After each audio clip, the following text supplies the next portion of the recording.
You're listening to the micro version of the Savage Lovecast at savage.love. If you're stuck in a relationship quandary, or if you're looking for sexual harmony, well, there's nothing you can't ask on the Savage Lovecast. I would do some weird shit if I was a billionaire. I wouldn't collect Fabergé eggs or buy an island in Hawaii without thinking about why buying an island in Hawaii is such a fucked up thing to do to Hawaiians who still live on those islands. I wouldn't get in a tin can powered by a video game console and go down to see the Titanic. And I wouldn't spend hundreds of millions of dollars on a super yacht that can't float. I like to think, like everyone likes to think, that if I was a billionaire, I would do nice shit, not weird shit or problematic shit. If I was a billionaire, I would help out my family and friends and strangers. I would probably keep doing this show because why the fuck not? Man needs an occupation, like Lady Bracknell said. I would pour money into gun control and fund the shit out of any organization with an actual and plausible plan to do away with the Electoral College. And I would plant a lot of trees or something. But yeah, I probably would do some weird shit too. Some fucked up shit. Politically, I would fund a grassroots effort to purge Republican voters from the rolls in red states like Georgia, where right now, MAGA Republican weirdos, not elected officials, are purging voters in Democratic districts. I think purging voters from voting rolls is a terrible thing, a bad thing, a terrible idea. Like gerrymandering is a terrible thing and a terrible idea. But you gotta bring a knife to a knife fight. You don't unilaterally disarm. You say, hey, this is a terrible thing when you do it to us or when we do it to you. So how about we stop doing it to each other? I would also probably do some self-indulgent shit. I would buy the castle in the small village where my boyfriend grew up, which has a tower and a great hall and a chapel and a dungeon and everything. And an island. I would probably buy an island, but in Greece. Here's the thing, though. I don't think anybody should be a billionaire, not even me. The existence of a fortune like that is evidence of a crime having been committed. In the same way, finding a body with its head cut off is evidence that a crime has been committed. You may not have seen the murder, you may not have the murder weapon, but that decapitated body all by itself, evidence a crime has been committed, probably more than one. In the case of the decapitated body, there's been a murder. People can't decapitate themselves. Someone cut that dude's head off. In the case of the billionaire, for so much wealth to flow to one person at the top, politicians were bought and sold, regulations were undone or went unenforced, wages were stolen. Interestingly, a billionaire did get arrested this weekend. Pavel Durov, a Russian national, founder of Telegram, the end-to-end encrypted message-sharing app. I'm not going to get into the particulars of the alleged crimes for which the French detained Pavel Durov. I just want to talk about the weird billionaire thing that he's done. Fathering children, a lot of them.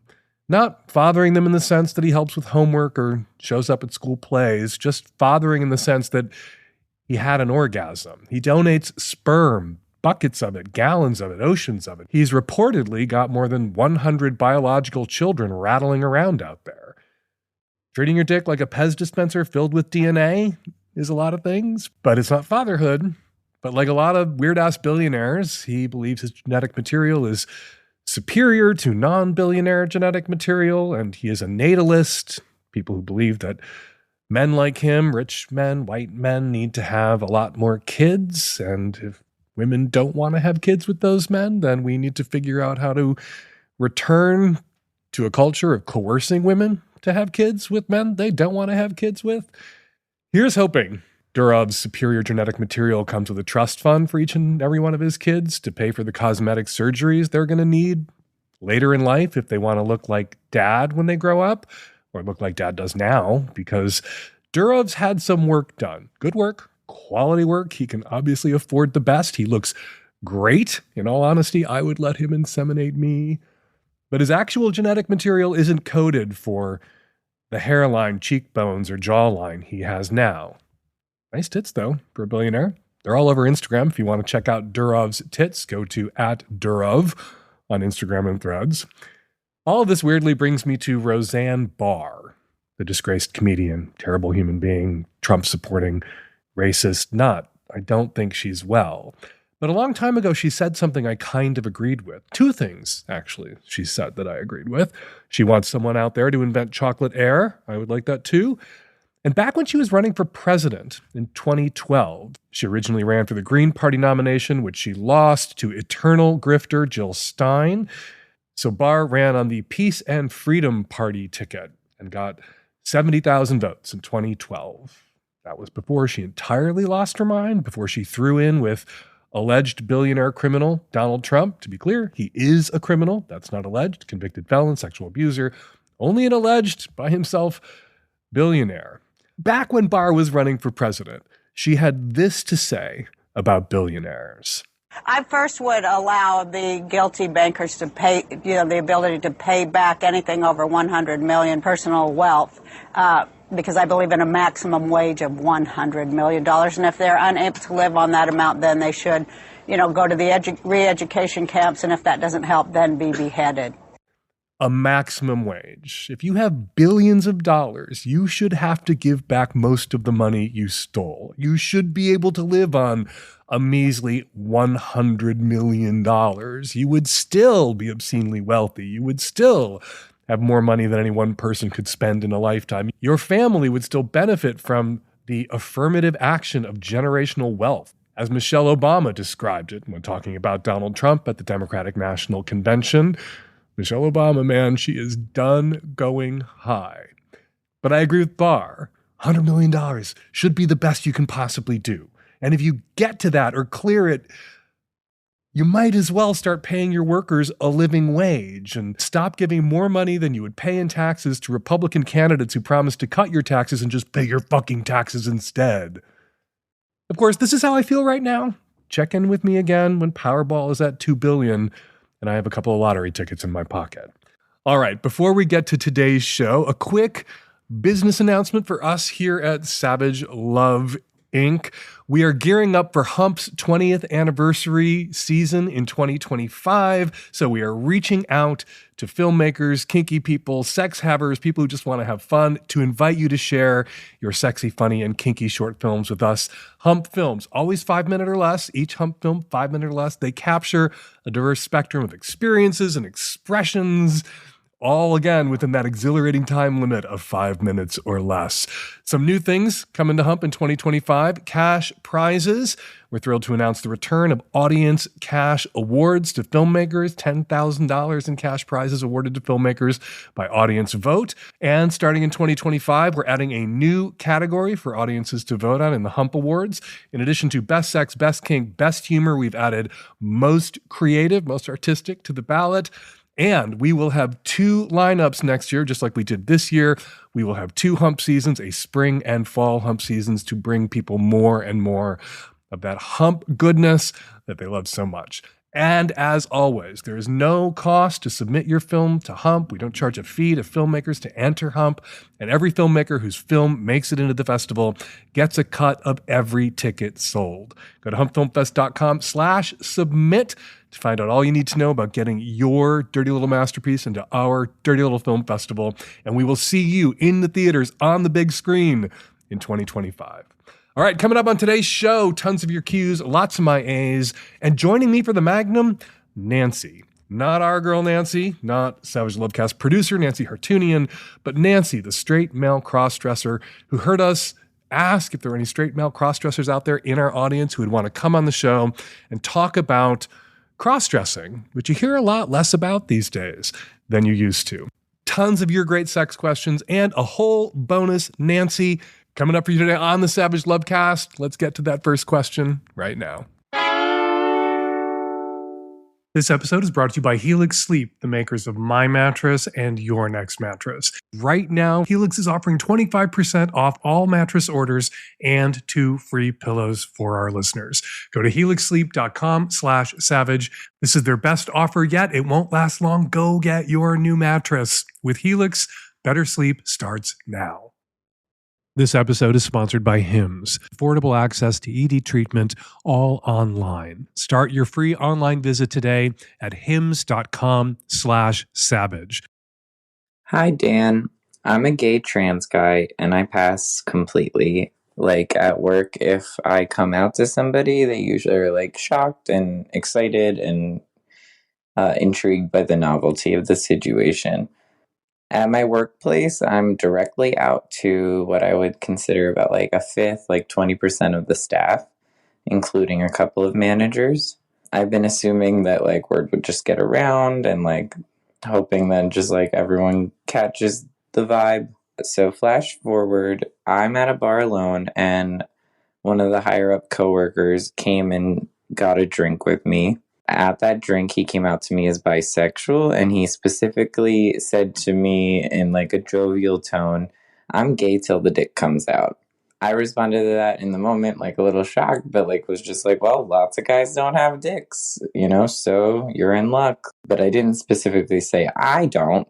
And the tone of the whole conversation was friendly, like on the verge of flirty, but nothing like inappropriate beyond like a workplace flirt energy. I'm trying to figure out if he said that to show interest in me or not, because there's like two ways this could go. One is he's trying to express his genital preference and that he's down, and that's like kind of, I'm not mad at that if he knows I'm trans, And then there's also the timeline where he doesn't know I'm trans, and it was his way of making sure I didn't like get my hopes up. I don't know. So now I want to kind of tell him I'm trans after him having made this comment, and I should have just said something in the moment maybe, but I'm like trying to figure out a smooth way to like drop that information. Any thoughts? So the problem here isn't that you're out at a bar having drinks with a higher up at the place where you work and that the conversation is getting flirty and explicit. That is not the problem that you asked me to address. It is a problem that a lot of people out there listening are probably flagging right now. What kind of a workplace is this if the higher ups are going out with the underlings and talking about their sexual orientations and their genital preferences and getting tipsy and flirty with employees? You didn't ask me to address that. I sometimes think people put too much emphasis on that as a problem. A lot of people do meet people that they wind up fucking at work, and so long as someone isn't exploiting their power over you and they're consciously leaning out of their power over you, and if your workplace has a go to your higher ups and disclose any romantic connection policy, you're doing that. I don't have a problem with people fucking people that they met at work. We live in a world where there are a lot of people who aren't fucking at all anymore right now because the dating apps are a fucking nightmare and don't work for them, and people are bowling alone, to use that hoary old phrase, and not going out and not getting laid. And I feel like as problematic as workplace romances and bromances can be, I don't want to close that down. I don't want to make that so taboo. No one ever fuck somebody that isn't a lateral fuck on the power chart that they met through work.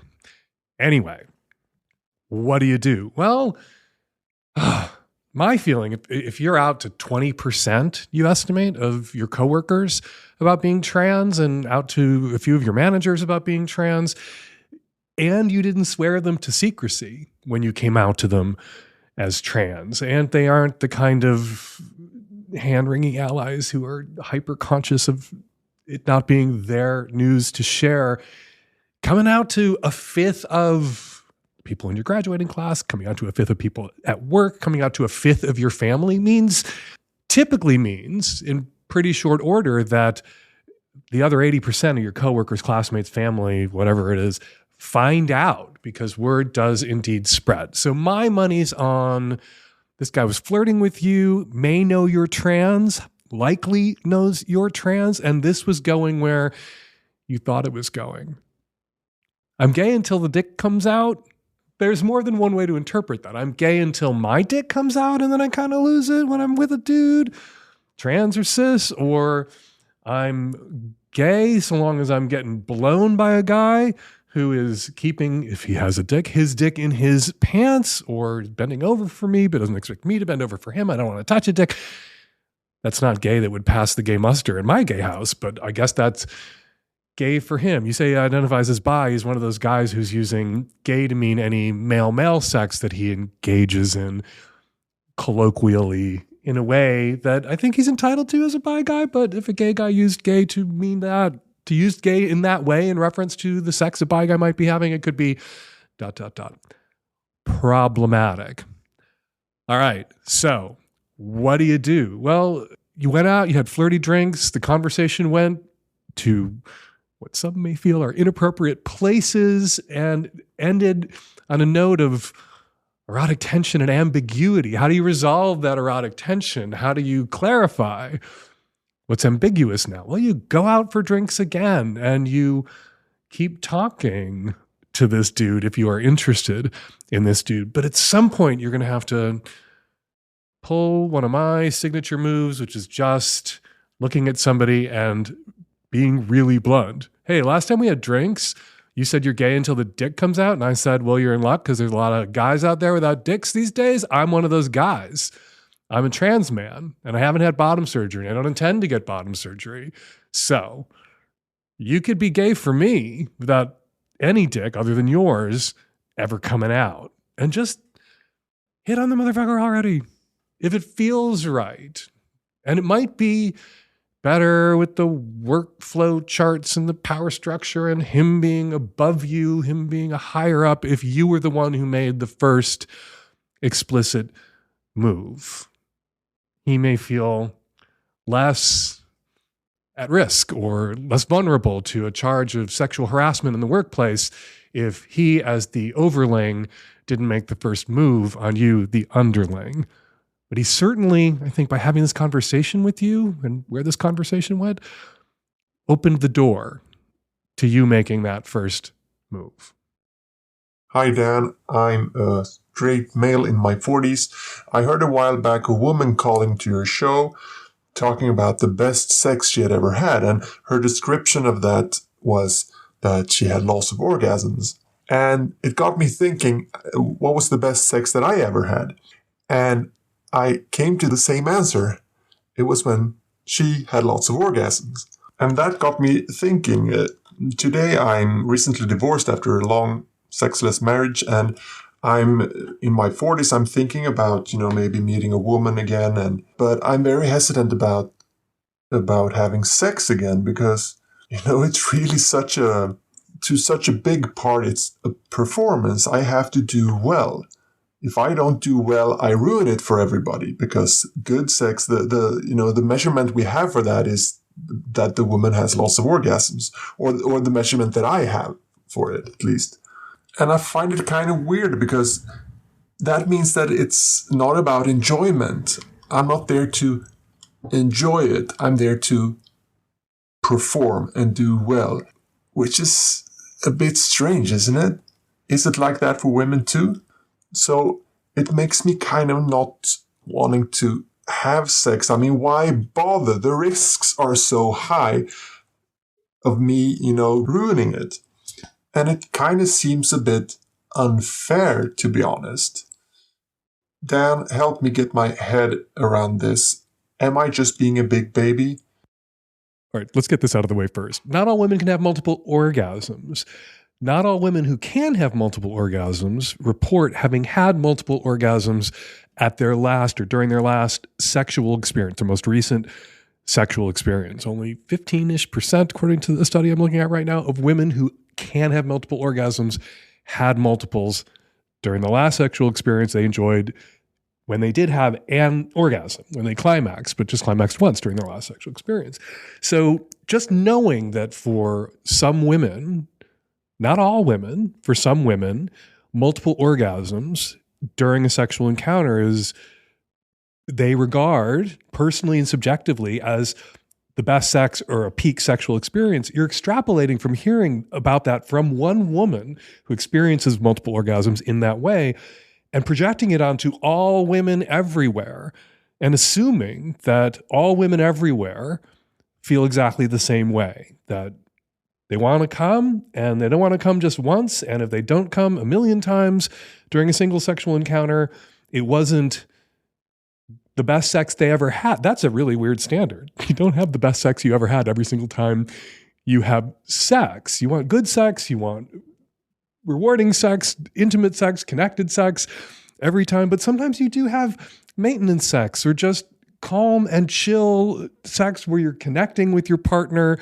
but it's not swinging from the chandeliers by your ankles and your eyes are crossed afterwards. And you don't want it to be that every single time, because that's physically and emotionally taxing in ways that can work as a disincentive to have regular, maintainable, sustainable sexual intimacy in the context of a committed, ongoing relationship. If you put yourself under this pressure that every time you have sex, it has to be fireworks and best sex ever again. How can you do that? How can you sustain that in a relationship? If each time you have sex progressively, the next time you have sex, you have to outdo the previous time you had sex, some sort of like mad orgasmic arms race that you are not gonna win. Look, you set up a kind of false choice for yourself that you're not there to enjoy sex, you are there to perform and do well, as if it isn't possible for a person to walk and chew that gum at the same time. You can be there to enjoy the sex that you're having and to take your pleasure from someone. A lot of people really enjoy, really get off on the sense that they're not just receiving pleasure from this person, but this person that they're with is taking their pleasure from them in a way that's consensual, in a way that is mutually pleasurable, but this person is drawing from you at the same time that they are pushing into you or providing for you. That's the straddle. That's the sweet spot. But you need to calm the fuck down. There are women out there who really enjoy sex. There are women out there who are orgasmic. There are women out there who can have multiple orgasms. You know what really makes it hard for anybody who can come to come? Feeling pressured to come, feeling like the person you're with regards your pleasure not as something that they're helping to create for you, but as a referendum that's being held on their skill as a lover. And then you can, because you don't want to disappoint them, wind up feeling like you have to, even if you are a woman who has orgasms and can have multiple orgasms. I've talked to women who are capable of multiple orgasms, who are with men, male partners, who knew it, and then they wound up in a situation where they were faking multiple orgasms for that guy because they didn't want to crush him by not, because the time they were getting together, they just wasn't, it wasn't going to happen for them that time, but they were still enjoying the sex. So calm the fuck down about women who have multiple orgasms. Not all women can, and not all women who do can or want to each time they have sex. There are other reasons people have sex. You're not just there to collect orgasms like Pokemon monsters, cards, or whatever the fuck, however you collect those things. That's not what you're necessarily there for. Yes, men, particularly straight men, need to be encouraged to be solicitous of their partner's pleasure. The orgasm gap is real and huge. Doesn't exist in lesbian relationships, exists in opposite sex relationships. And so, yeah, I want straight men to be solicitous. I want straight men to be making inquiries during sex about what they can do and whether you want to get off and how, and asking for direction. But also, if what she wants at that moment is for it not to be focused on her pleasure or her having to get off in that moment to make you feel good about yourself, but what she might want in that moment is to feel like you are enjoying it and enjoying her and taking your pleasure, which you are allowed to do, which you are supposed to do, which your sex partners, if they're there for all the right reasons, want you to do. And then you can also walk and fucking chew gum, perform for them if that's what they want. But you got to listen to them about what they want. You may wind up in bed sometimes. I've had sex with guys. Like, it's easy for guys. Like, we always know when we've come. And guys are pretty much experts on getting there. But I've had sex with guys where it was great. It was awesome. One of us came and the other one was like, you know what? I don't need to come right now. And you just cuddle then. You smile and relax and tell them you'll get them next time or they can get you next time. And roll with it. And always be focused on what's really important, which is the connection and the pleasure, not the collection of orgasms. This episode is brought to you by Helix Sleep, the makers of the mattress in our bedroom, in our guest room, and my boyfriend's bedroom too. The Helix mattress, perfect for poly people, perfect for monogamous people too. The Helix lineup offers 20 unique mattresses, including the award-winning Luxe collection. That's ours. That's the mattress we have. The newly released Helix Elite collection, a mattress designed for big and tall sleepers, and even mattresses made just for kids. To figure out which mattress is right for you, take the Helix Sleep Quiz to find your perfect mattress in under 2 minutes. And then your personalized mattress will be shipped straight to your door free of charge. But you will get, with your mattress, a 100-night sleep trial. You can try out your new mattress, see how your body adjusts. And if you decide it's not the best fit, you are welcome to return it for a full refund. Helix offers models with memory foam layers to provide optimal pressure relief if you sleep on your side, like me, or models with more responsive foam to cradle your body for essential support in stomach and back sleeping positions. Plus, enhanced cooling features to keep you from overheating at night. Helix mattresses all come with a 10 or 15-year warranty, depending on the model. Right now, Helix is offering 25% off all mattress orders and 2 free pillows for our listeners. We've emailed Helix to let them know that 2 pillows, little mononormative. Sometimes there's 3 people in a relationship. They're going to get back to us on that. We'll let you know what they say. Go to helixsleep.com/savage right now for 25% off your mattress and those 2 free but problematic pillows. 2. It's their best offer yet. Won't last long. With Helix, better sleep starts now. Dear Dan, I am a cis bi woman with a problem. The trainer at my gym is so hot, just too hot. I can't handle it. She is really nice and really funny and just so hot. I can't even go to her workout class anymore. I don't know what to do. She's my favorite trainer at the gym. I don't really like anyone else there, but she is just so hot. I can't fucking handle it. P.S. I'm married and I'm not out to my husband. Gonna have a little intervention here first. Why aren't you out to your husband about being bisexual? Bisexuals often tend to have worse mental health outcomes, physical health outcomes than monosexuals, than gays, lesbians, and straight people. And the thing that correlates most strongly with poor mental health outcomes is the pressures and strain of the closet, of being married to someone who doesn't know you're bi and feeling like you have to hide from that person all your life. I wrote an article once a million years ago when I had been accused of being biphobic, and I don't think anyone who actually listens to me talk about this shit on this show would think I'm biphobic. But I opened this piece with, I'm not biphobic. In fact, I love bisexual people so much, I wish there were more of them. And the whole piece is me going on and on and on for 2,000 words in June of 2011, imploring bisexual people who had disappeared into opposite sex relationships and allowed themselves to be perceived as heterosexual by not being out, by not asserting themselves as bi. I wanted them to come out. And I pointed out that if all these bisexual people with opposite sex partners came out, they would represent the vast majority of the LGBTQ community. And that has come to pass in the last decade and a half. And I'm really happy about that. Now, when you look at breakdowns, you see those stories about 20%, 25% of Gen Z and millennials identifying as LGBT, and then you look in the numbers over time, and the numbers for gays and lesbians, pretty constant. Trans people, pretty constant. What's skyrocketed is the number of out bi people.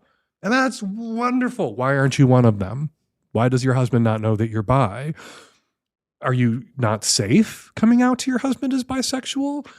In which case, yeah, that's one of the problems that contributes to poor mental health outcomes among bisexuals is when they're married to bigots, which is a mistake. And maybe you married your husband before you were fully consciously aware of your bisexuality, before you encountered this hot trainer at the gym that's really called the question. And I don't want to fault you for that. Sometimes people are still, actually all times, I think all people are always figuring out who they are. And sometimes we marry, scramble our DNA together, have kids with someone, and we don't quite know who we are or didn't know who we are, or we continued to evolve and became different people. And then you find yourself sort of marooned, where The most important person in your life is really invested in this idea of who you thought you were. And you weren't lying, you weren't actively being deceitful, but who you thought you were when you married them. And unwinding their investment in who they thought you were is perilous because the stakes are high. What if your husband is an anti-bi bigot and leaves you? On the other hand, wouldn't you rather be out to your husband? On the other hand, if being out to your husband means you can get his permission to go fuck the hot trainer, seems like the rewards might be worth the risks. Even if you don't get permission from your husband to go fuck the hot trainer, at least now you don't have to hide from your husband anymore. All right, so I want you to be one of those bisexuals who came out because I importuned you to, and I think you'll be happier once you're out. It is better to be loved for who you are than to walk around wondering if the people who profess to love you would love you if they knew who you were. So setting aside that there'll be more hot trainers, more hot women in the future that you will encounter who will drive you crazy, make you so fucking horny. That's going to be a constant pleasure that you will face over the course of your life. The thing I think you really need to address here is the toss up at the end that you're not out to your husband about being bi. Go tell your husband you're bi right now, and then call me back and let me know how it went. Sick of the one-size-fits-all method, especially when it comes to your erectile dysfunction treatment? Well, good news. Now you've got options with Hims. With Hims, you can get treated for ED without stepping foot outside your door. Hims is changing men's healthcare by providing access to affordable sexual health treatments from the comfort of your couch. Hims provides access to doctor-trusted ED treatment options such as chewable hard mints, brand name treatments like Viagra, or generic alternatives for up to 95% cheaper. The process is simple and 100% online. No uncomfortable visits to the doctor's office. Answer a series of questions on their site, and a medical provider will determine the right treatment option for you. If prescribed, your medication ships to you for free. No insurance is needed. If ED is getting you down, it's time you join the hundreds of thousands of trusted Hims subscribers and get treated. Start your free online visit today at hims.com/savage. That's HIMS.com/savage for your personalized ED treatment options. hims.com/savage. Hard mints are chewable compounded products which are not approved by or verified for safety or effectiveness by the FDA. Prescriptions require an online consultation with a healthcare provider who will determine if appropriate. Restrictions apply. See website for details and important safety information. Subscription required. Price varies based on product and subscription plan. Hi, Dan. I am a 23-year-old gay Native American man, and I'm currently living in a situation with 3 other straight roommates. So I've been friends with one of my friends for quite a while, since elementary school up until high school, and we are currently still living together. I would say our relationship is well bonded together. He's straight, of course, but I'm gay, but we never had any interactions with that. I told him when I was in high school, he was fine with it. He's always been fine with it. But up until recently, some of the jokes that he's been making, for me per se, have not been perceived as jokes. So the most recent thing that happened was, Saturday, I invited him to a basketball game. He came, and he knew my uncle since high school, very beginning of high school. He knows him. He came to all our games and that. But he keeps making jokes. Every time my uncle's around, he keeps making jokes about how he turned me gay. And he keeps making jokes about him being gay. But, at first it was fine. It recently didn't start happening until my uncle started hanging out with us a little bit more this year. Going to parties or just going out beers, just whatever, just a few times this year. But every time he came around, he would make that comment. And then he also made a comment saying that me not having a father and not having a father growing up makes me less of a man. And that him having a father made him the man he is today. Kind of makes me mad. So I've been kind of shut away for the past week and a half, just avoiding him. But my question is, should I tell him how I felt during that situation, or am I blowing it up? Masculinity, particularly the heterosexual variety of masculinity, can really be a prison.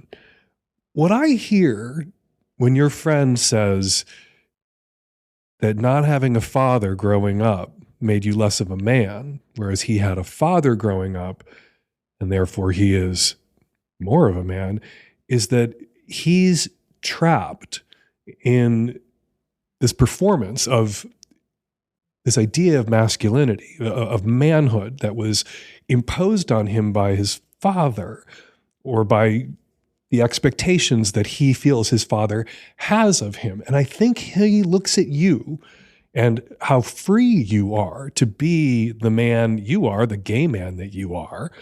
And this shitty comment that he made, these shitty comments that he suddenly started making, are an expression of jealousy and rage, and perhaps an indication that he might be gay himself. And sometimes the worst homophobes, we used to say this all the time, and it would come true so regularly. It was a cliche that like somebody who's a raging homophobe or a professional homophobe is often, as I like to say, externalizing that internal conflict, trying to control themselves and their own burning hunger for cock by condemning other people who are acting on their burning hunger for cock and trying to draw a clear, bright line between who they are and who you are, because deep down inside, and sometimes not so deep down, but right on the surface, they know that they are hungry for cock too. They're just not free. They just can't give themselves permission to come the fuck out, to live openly, to shoulder the consequences of coming the fuck out and living openly. And seeing someone like you, having someone like you in their life as an intimate, as a friend, can really make a person feel shitty about themselves. And it can make a shitty, closeted person who feels shitty about himself want to say and do shitty things to punish the gay person in their life who's out, whose freedom makes them feel shitty about their cowardice by saying shitty, disparaging things. I have lived long enough to see this tape unspool dozens of times where, 16, 18, 20, 22, 24, people I went to college with, really performatively homophobic, sneering, saying shitty, diggy little things, and then they come out. Happens over and over again. Not in all cases. I'm not saying everybody who's ever said a shitty homophobic thing is secretly hungry for cock, but it happens regularly enough. And based on your description of how it's been happening with this guy, my spidey senses tell me that this guy has a very awkward, clumsy coming out in his future where he is going to have to come to you and apologize to you for the shitty things he said to you when he was struggling with the decision about what he was going to do with the rest of his life. Whether he was going to keep trying to nail that closet door shut and stay put, or he was going to come the fuck out. All right. Setting that theory aside, maybe he's not gay. Maybe he's just an asshole. You don't have to have assholes in your life. Even if he's closeted and kind of pathetic and this is sad, you don't have to have him in your life while he's being an asshole. You should say to this guy, I thought we were good, but lately you've been saying these shitty, easily disproved things. Yeah, I don't have a dad. Doesn't make me any less, or didn't have a father in my life growing up. Doesn't make me any less of a man. And it's not why I'm gay. There's plenty of gay guys out there who were raised by their dads and are gay still. And my uncle didn't turn me gay because people don't turn people gay. And what a shitty cliche thing to say. That is not how homosexuality happens. And I think you know it. And I don't understand why you're pretending not to know it. And saying something like that at the end, I think you know it. I don't understand what's up with you right now and why you're acting this way and pretending not to know it. Throws it back at him. And what you're saying to him is like, I see you. I see what you're doing here. And I have an idea as to why you're doing this. And when he's ready to come the fuck out as gay, if that's what's going on, and or apologize to you for being so shitty lately and explain to you why suddenly, is he being radicalized? Is he watching Andrew Tate videos? What? When he's ready to apologize, maybe he can be back in your life. But right now, one of the great things about being out and gay and an adult is you don't have to put up with the homophobes in homeroom or in your own immediate family You get to decide who you spend time with and who you're around. Realize he's your roommate, so you can't avoid him 100% of the time, but you can cut a wide berth. And if living with him is immiserating, move. Or talk to your other roommates if your other roommates are on your side and are offended by this too, and get together with your other roommates and tell this guy he has to move. Bigotry can have consequences at times for the bigots too. Hi, Dan. So I have a friend who's an adult gay man, and when I met him, he was in recovery for meth addiction, but he's since relapsed, and since that happened, he's opened up to me about the reason he uses meth. So he's very deep into diaper play and adult baby kink, and he has discovered that injecting meth directly into his penis will make his penis shrink, and he finds it very affirming. But we were talking and we were interested in trying to find some harm reduction methods he can use. Maybe there's other ways to create penis shrinkage that aren't an addictive substance. He says he's not even that interested in the high when he's clean. He just misses being able to shrink his penis. So any help you could offer would be fantastic. I got nothing. I don't have some alt suggestion for injecting meth into your dick to shrink your dick. The harm reduction intervention I would recommend to your friend here is to stop injecting meth into his penis. And if he wants to feel like he has a really small dick, there are tiny little dick cages out there that compress the erectile tissues almost all the way back into the body. Something you can do. You're soft. You can like grip the head. You can push down and basically squash all the erectile tissues. It's not good for them. You know, if you do it and then immediately let go of your dick, you're not going to have done yourself any harm. But there are people who lock devices onto their dicks that keep them in that position. And the risk is damage to the erectile tissues if you're wearing this kind of chastity device and your dick begins to have a spontaneous erection and you become aroused and all of that erectile tissue is filling with blood, but it is crushed and collapsed and doesn't have anywhere to safely go, and you can damage those tissues. So your friend could do that if he doesn't care about damaging those tissues, if he really is the sworn enemy of his dick that he seems to be. Also, I guess if he could find there are gender confirming surgeons out there who perform nullifications on people who want to be eunuchs or to have Ken doll crotches. There are surgeries for Peyronie's disease that can help people with Peyronie's disease, which is a buildup of plaque in the erectile tissue, can cause a bend in the penis. Sometimes they're painful, and that can be corrected for. But the downside of the surgical interventions for Peyronie's is that they tend to, by taking out on one side or the other or both some of the plaque, they tend to make the dick a little shorter. And if there are people out there who will literally perform nullification surgeries electively on people because they long to be eunuchs or long to have Ken doll crotches, maybe there's one or two out there who would do that for your friend and shorten his dick permanently, and he won't need to take the risks, including risks of infection and gangrene. Like, one of the things on the table here is no dick at all, if he's not careful. Off the table. So, I'm sorry, you can hear in my voice that your friend's predicament making me a little uncomfortable. And again, the harm reduction strategy I would urge is for him to stop harming himself like this with that dangerous drug in this dangerous way. And if he wants to fantasize about having a much smaller dick or shrink his dick, he can explore that through role play and these now very aggressive chastity devices and cages, which some people will say when you read about them, that if they wear them consistently and over long periods of time, does make their dicks smaller. Don't know if that's true, because people who are wearing these cages fantasize about their dicks being made smaller. Maybe it's just wishful thinking or less dickful thinking, but your friend could give it a try and give meth a rest.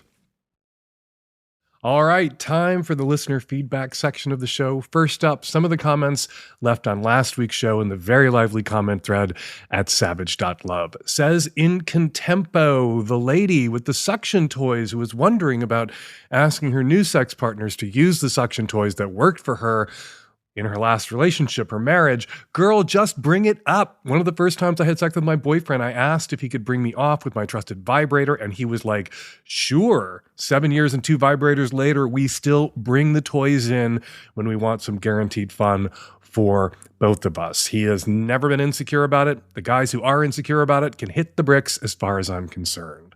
Says Mickey PG, this is a comment for the woman who dated the bi guy who realized he couldn't be with a woman long term.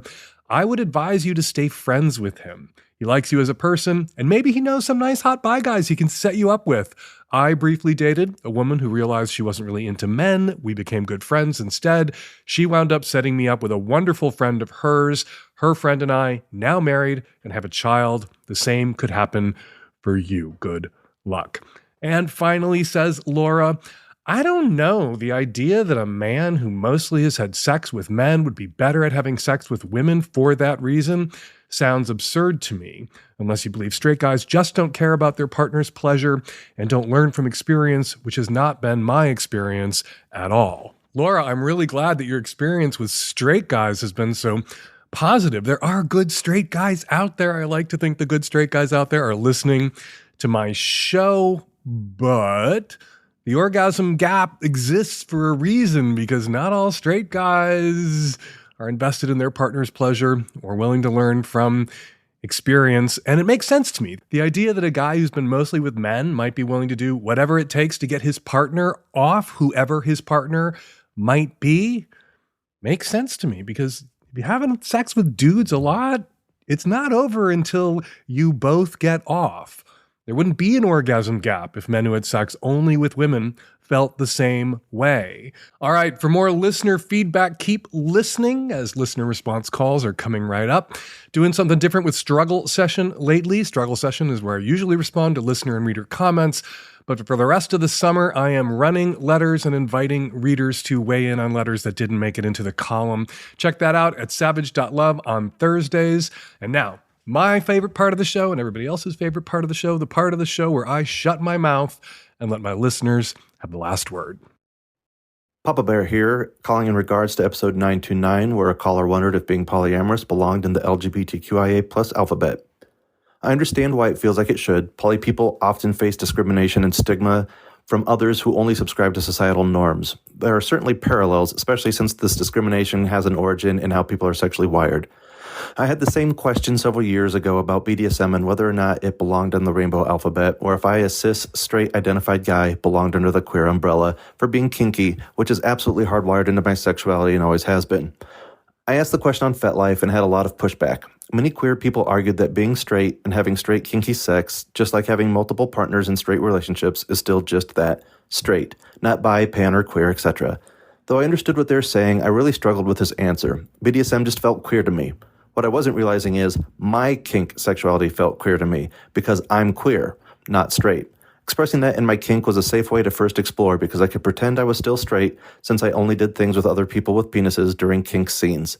It took time and a little therapy to realize that I didn't have to find excuses for why I was interested in kinky sex with cis or trans men, gender nonconforming or gender fluid folks, along with cis and trans women. I was pansexual and struggling to unlearn the life-stunting expectations based in toxic masculinity that prevented me from being my full and authentic self. As I said before, being poly has a lot of parallels and should make us strong allies for each other, but being poly in itself doesn't make someone queer. However, to anyone that struggles with this answer because their polysexuality feels queer, I suggest taking a good look inside and see if maybe those queer feelings are coming from somewhere else. Give yourself permission to get out of the boxes society might have forced you into that no longer fit you, if they ever did. Thank you. Hello, Dan. Calling you from Tasmania, Australia. I was really moved by your mug story, Dan. I also have a mug that's really important to me. And I'm glad that you found some replacement mugs, because I think I would probably do the same thing if I lost mine. But it did bring to mind a Zen story that I really like. I get a bit swept up in that Zen bullshit, but here we go. You see this goblet? Asks the Thai meditation master. For me, this glass is already broken. I enjoy it. I drink out of it. It holds my water admirably, sometimes even reflecting the sun in beautiful patterns. If I should tap it, it has a lovely ring to it. But when I put this glass on the shelf and the wind knocks it over, or my elbow brushes it off the table and it falls to the ground and shatters, I say, of course. When I understand that the glass is already broken, every moment with it is precious. But yeah, I'm glad you got a new mug. Hi, Dan. It's the caller from episode 927 with the gardener. Yeah, well, turns out he was interested, and my marriage is now open, and though my husband decided he doesn't want to see it, he's getting more comfortable with hearing about it. So yeah, we're dating and having a great time and seeing where we all end up. So thank you for giving me the inspiration and advice to go for this. It just goes to show you don't ever get what you want if you don't ask for it. And we're going to leave it there. We've got 3 ways for you to get us your juicy questions and insightful comments for future shows. You can record your question at savage.love/askdan, or you can make a voice memo on your very own phone and email your question or comment to q@savage.love, or you can call our landline and leave us a message, old school, at 206-302-2064. A note for listeners in Seattle. An award-winning documentary film I worked on, Jimmy in Saigon, is playing at SIFF this Thursday night at 7:30 p.m. The film was made by my ex-college boyfriend, Peter McDowell, about his brother, who died in Vietnam when my ex was just 5 years old. It is a fascinating film. I will be there, Peter will be there, and we will be having a Q&A together after the screening. For more info and tickets, go to sif.net. Follow me on Instagram and Threads at Dan Savage, and follow me at Blue Sky, also at Dan Savage. Follow Nancy, not our Nancy, Savage Lovecast producer, our guest, Nancy, crossdresser, on Twitter at Nancy Rose TV. The Savage Lovecast is produced every week by our Nancy Hartunian, and me and Nancy and the tech-savvy at-risk youth. We will all be back at you next week, another installment of the Savage Lovecast. Thank you for downloading.